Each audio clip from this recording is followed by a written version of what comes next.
welcome to the Saturday edition of the Box Seat. I'm Adam McGrath and joined by Mark Olmos. Mark, a brilliant day on Tuesday, taking a look at the Melbourne Cup, and we're blessed with another very good race card here. Yes, welcome to our viewers. That's the exact word I was going to use, Adam. Blessed with some great racing on Tuesday. Melbourne Cup Day last Saturday, and this Saturday we've got the Group 2, the Warrowa Leicester Stakes, and of course the listed FAERIE Stakes for the boys, the 3-year-olds. It should be a cracking race day. Yeah, we certainly do have some very good fields. Let's take a look at the conditions that we are going to be faced with. The immovable run is out the 6 metres. There are some easterly breezes expected, and we are heating up there, 35 degrees in Perth as well, which may make it hard to run on with those conditions that we're expecting. So I'm looking forward to seeing if there is a pattern early on in the day. Let's get straight into it. The first event for the 3-year-olds over the 1100 metres, and there is one horse that is in some serious form. Yeah, she's a lovely filly, this one. Sweet Aura, of course, we're talking about the filly by Oratorio. Let's go straight into the replay of her impressive last start win. Thanks away then to Sweet Aura, who's a little flat at the top of the straight, but starting to pick up as Atacama Sky reaches the lead. Now Pike goes to work. Sweet Aura's cut the margin quickly. Look at her go. Oh, Sweet Aura. She pounced upon Atacama Sky, missed somebody. Precious Memories Ringley, but she's much too good. She's an absolute professional, this filly.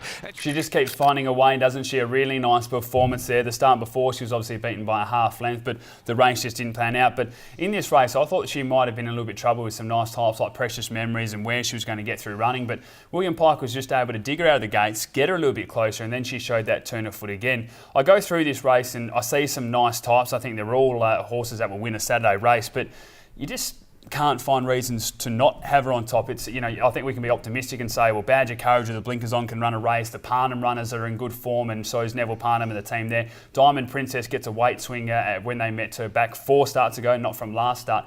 But you are looking for reasons rather than just the obvious thing that she's probably just better than them. You did mention Neville Parnham in there too, Adam. Number 3, I'm Incredible. Now, ran on Tuesday and won quite nicely.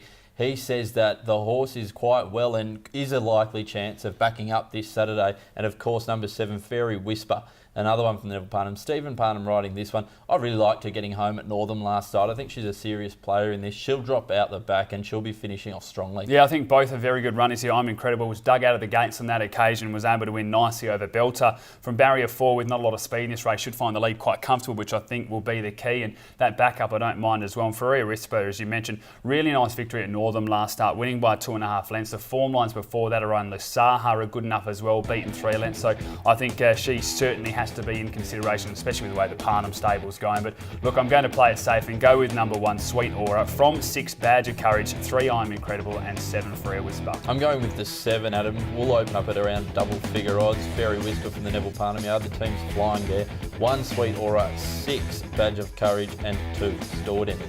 Race number 2 at Ascot's a 72+ event over the 2150 metres. A BEDAMIJO stepping up in distance now. We know that she does her best work over this type, but horse like Already Famous just showed that this horse can't be forgotten when we get to these other races later on the season, especially the Pinjarra Cups and Bunbury Cups, these type as well. Yeah, let's have a look at Already Famous. Winning last start, beating VERDELLO Blue by 3 lengths. Already Famous, the first to grab VERDELLO Blue. Poor old Kirov boy couldn't keep going, and then Cougar Knights, but Already Famous boots away. Drive West runs on. Already Famous with 150 to go, clear of VERDELLO Blue. Full Gur starting to weave his way through. Drive West wider out, but Already Famous draws away and won it by more than 2 lengths to VERDELLO Blue. He's a classy galloper, this one. I remember in the mounting yard when we were going through it and there was a short price favourites, and I said to you, don't be surprised just to see this horse run a weight, carrying only the 52.5 kilos, has a genuine cup form, staying form as well, and the money started coming quite late for it. And it was a really good ride by Jordan Turner. We had the 2 apprentices going mad out in front, just ticking along, and Geordie was just able to sit there, relax, and just make sure this horse worked into the race nicely.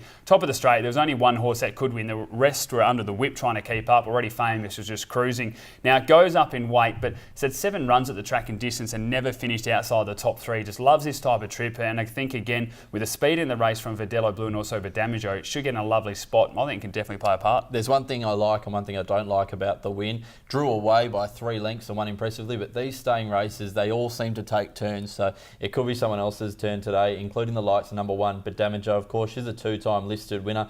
Last start in the Northern Cup behind Chocolate Colic, I thought was a fair effort. I'm surprised at the price that this galloper's opened up. We're looking at $15, $16 with some betting people here. Now, I'm pretty keen to play a little part here. 58.5 kilos, barrier 2. As you said, 2 times listed winner. Nice run behind Chocoholic last start over the 1600. Gets straight up to this distance. Has got a nice motor, just roll out in front. I think with the 58.5 kilos, she's got a bit of class on these. So I'm happy to have have her on top from number 2, Already Famous, 6, Proxy, and 7, The Forgotten One. I've got the 7 on top, The Forgotten One, down the bottom there, ahead of number 1, BEDAMIJO, 3, VERDELLO Blue, and 6, Proxy. Race number 3 at Ascot over the 1200 metres mark. Really looking forward to seeing this event. There's some good, genuine tempo in this race. Astronomite, a beaten favourite last start, and as I said, just some nice types, I think, moving forward that we need to keep an eye on. Yes, indeed, Adam. Astronomite, the one you mentioned up the top there. We'll go back and have a look at it, running second last start, being beaten by the 3-year-old, More Races. In the stretch at the 300, More Races, who they've had a real go at, leads the way, but Pike goes to work on Astronomite outside of Riverdance. 150 to go, More Races the leader. Pike has to draw the whip on Astronomite. More Races holding them at bay, and More Races will go on and win the first and land good bets. More Races along neck Astronomite. Yeah, well, this runner was the start of a bad day for the Cerise and White and William Pike as well. I think the question going to the track was how many of these horses going to win, but all of a sudden it was a leader's day and you just couldn't run on. Now, Astronomite was close enough still, in my opinion, to beat More Races and just wasn't able to get there. I think we'll take plenty of improvement from that run. Has won from 1 second up. Barrier 1, small question mark there, is just going to have to roll out, but I still think this is a classy galloper in the field. Yeah, absolutely, Adam. For mine, William Pike on that day was $1.02 in the Jockeys Challenge and didn't salute once, so it was a nice fill up there in the Jockeys Challenge if you were on. Adam, another one of the runners is interesting, 6, Meteoroid. Now, the trial behind Laura May was okay, but first up, she can go well. Yeah, certainly can. Now, you mentioned the trial and we've seen some reasonable form lines out of that. The biggest thing for mine was that there was no blinkers worn in that trial. We see the blinkers applied here, so I'm expecting immediate improvement from her. She is a blinkers horse. She is won first up before as well, gets in with the 55 kilos. From barrier 10, there's a lot of speed in this race. Distant Memory, Fath Noxious, She Rules All, DUSHA, ZACHISTKI, even Riverdance, they can all go forward. So she may have to work through those early stages, but as I said, expecting improvement. Number 8, DUSHA, ZACHISTKI, a lovely type, this gelding by Moscow Ballet. Now, showed a blistering turn of speed last preparation on a couple of occasions, but just arrived a bit too late. If he's improved at all, he'll be hard to beat in this. Comes into this race with no trial, which is just a small question mark of mine, but the top end form lines are certainly good enough. I think this horse will be right at its peak over 1,400 metres, but take a look, only beaten along there by Astronomite. Form lines around Scales Adjusters and Uptown Funk as well. As you mentioned, they are good enough. If this horse is fit enough and gets a nice run from barrier 6 with the speed in the race, it can definitely finish over the top and get the money in this race. So I've gone with number 3, Astronomite, from 6, Meteoroid, 4, Distant Memory, and 7, She Rules All. I've got the 8 on top, Adam. DUSHA, ZACHISTKI, nice each way odds, ahead of number 6, Meteoroid, 3, Astronomite, and 7, She Rules All. Race number 4 at Ascot, it is over the 1,800 metres, and an interesting affair, Mark. There's a few here that haven't won for a decent amount of time, hoping to improve, but there's one that's been quite consistent in Someday One Day. Yeah, it was a nice runner-up performance last start, Adam. Let's have a look at that one behind Push to Pass. Yeah, followed by Someday One Day, Indy Pacific behind them, and I didn't like Forever Diamonds at the 200. Come on board, it hit the front. Someday One Day, Indy Pacific, and the grey Push to Pass is coming down the outside. It's Push to Pass ranging up. The grey hits the front, and Push to Pass for the Lego Man wins it. Consistent is the key for this galloper. Take a look at the last 5 runs. Hasn't finished any worse than third. The form lines are owned Prying Tom and also Push to Pass are good enough. Even Luke's Gold as well. My question mark is the 1,800 metres. This horse, I think they're going to have to turn into a stayer. It's something that we've mentioned in the mounting yard that just does not have that turn of foot. I think you mentioned in the run over the 16.75 behind Prying Tom that just sort of plugged away, doesn't have that let down. So I'd expect that we'll see Justin Rorick really put some fitness into this horse, get it out over 2,000 metres plus, and we may see that's where it's at its best. It was interesting after the race over the mile last start.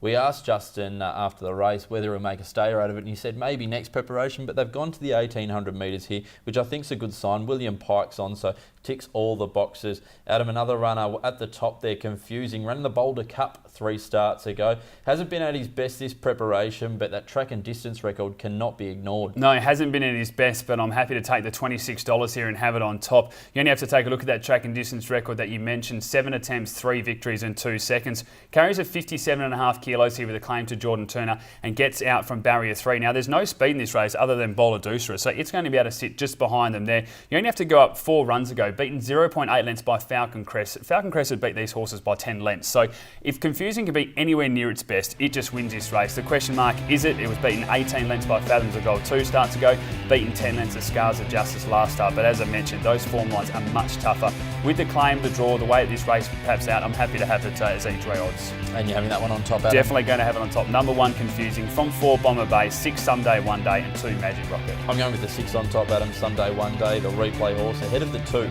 Magic Rocket, 4, Bomber Bay, and the 3, White Ring.